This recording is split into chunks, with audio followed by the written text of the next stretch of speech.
Material kabinet 2026. Salah pilih, menyesal bertahun-tahun. Hai Uncle Andrew sini. Ramai tanya Uncle Andrew. Uncle Andrew, tahun 2026 ni, material apa yang paling tahan lama buat kabinet? Saya takutlah baru pasang 2-3 tahun. Pintu dah melentur. Bawah sink dah berkembang. Hari ini Uncle Andrew nak bongkar habis-habisan 3 material kabinet paling popular untuk tahun 2026. Kita tengok mana yang tahan lasak, mana yang anti anai-anai dan mana yang paling berbaloi dengan duit anda. Jangan sampai dah pasang baru menyesal sebab kabinet rebut kena air. Jom ikut Uncle Andrew. Pertama, melamine and chipboard. The budget choice. Material yang paling ramai orang guna sebab harga bajet. Melamine atau chipboard. Material ini cantik. Pilihan warna memang beribu. Tapi amaran untuk anda, chipboard ni pantang kena air. Kalau dapur anda jenis basah atau sinki selalu melimpah, chipboard ini akan serap air macam span dan lama-lama dia kembang atau rebut. Tahun 2026 ni, kalau bajet terhad, guna melamine untuk bahagian kabinet atas sahaja. Untuk bawah sinki, elakkan guna chipboard tanpa protection di bawah sink. Sekarang ini memang ada juga chipboard jenis moisture resistant yang lebih tahan lembab. Tapi ingat, dia tetap bukan kalis air sepenuhnya. Kalau kena air lama-lama, tetap boleh rosak. Kedua, aluminium, the anti-termite king. Material yang tengah meletup tahun 2026. Ini antara pilihan paling selamat kalau anda takut anai-anai atau rumah selalu banjir. Aluminium ni air tak jalan, api pun susah nak kacau. Anai-anai memang angkat bendera putih. Dulu orang cakap aluminium ni nampak macam kedai mamak, nampak sejuk dan bosan. Tapi tahun 2026 ni, teknologi dah canggih. Ada kabinet aluminium yang corak dia nampak macam kayu betul. Kalau tak ketuk, memang tak tahu itu aluminium. Tapi ingat, aluminium ini pun ada grade. Kalau ambil yang grade rendah atau nipis, dia bunyi bising sikit macam tin biscuit masa kita tutup pintu atau rasa kosong bila ketuk. Jadi, cari yang ada fungsi soft close atau grade tebal, baru puas hati. Rasa padat macam kayu.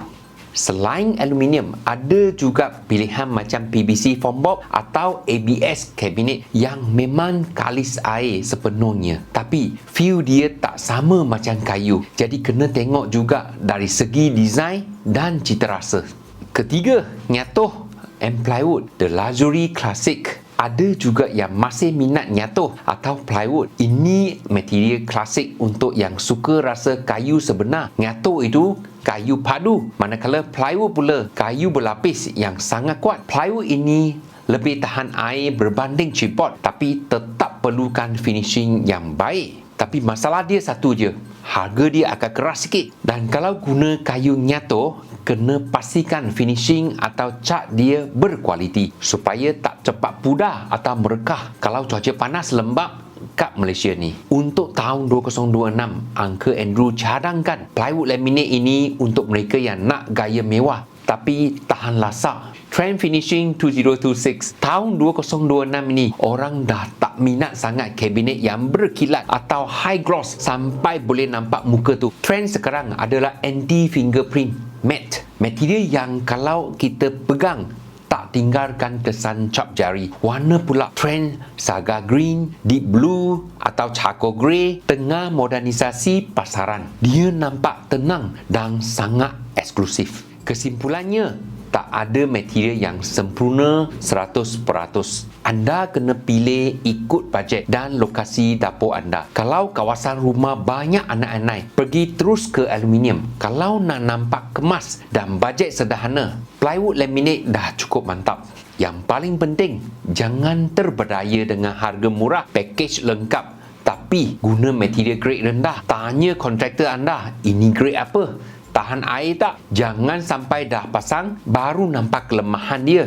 Masa tu memang dah terlambat. Sebab tu Uncle Andrew selalu cakap, bukan pilih material paling mahal, tapi pilih material yang sesuai dengan keadaan dapur rumah anda.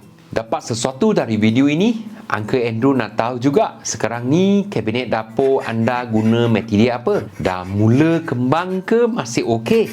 Tulis jawapan atau soalan anda kat ruang komen bawah ya. Uncle Andrew nak baca semua satu-satu. Jangan lupa like, subscribe dan share video ini pada kawan-kawan yang tengah nak buat rumah, tahu nak renovasi dapur. Uncle Andrew nak semua orang dapat dapur idaman yang tak sakitkan hati.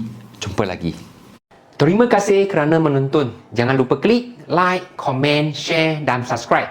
Pastikan anda on notification supaya dapat update terkini dari Uncle Andrew.